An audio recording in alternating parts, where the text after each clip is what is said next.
we've been working with more CTOs lately, CTOs and technical architects.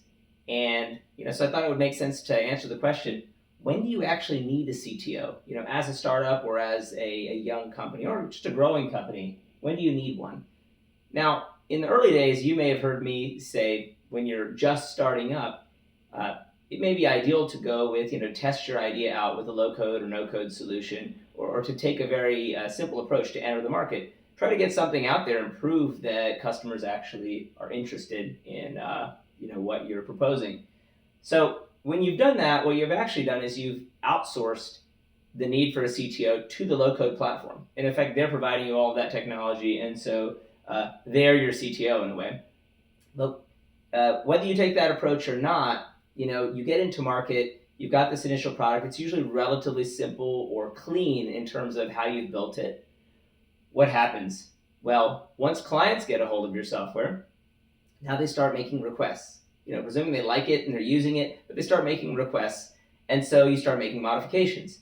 So, what was once, a nice linear flow of progress in your product, now all of a sudden you've got these branches and different features, and sort of next thing you know, your code, actually, when you think about it, your code could start to look like this in terms of a lot more complexity.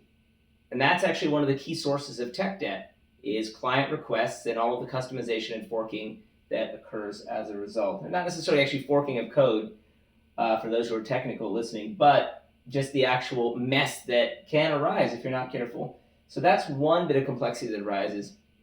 The other is that your team itself is growing. And so once you have multiple developers, then you've got potentially different opinions, different ways of doing things. It's not just one code base maintained by one person. And so that's another reason, why it starts to get more complicated. And then finally, as you go from, say, a simple setup where you've got one server, well, now all of a sudden you start, growing outward, and maybe you need N servers, maybe you need 10, maybe you need 20. Maybe not, actually, which may be a question that a CTO needs to help you answer. But these are all reasons why you get to that point post having clients, maybe post revenue, where if you started without a technical co-founder, when having that technical guidance can make a lot of sense.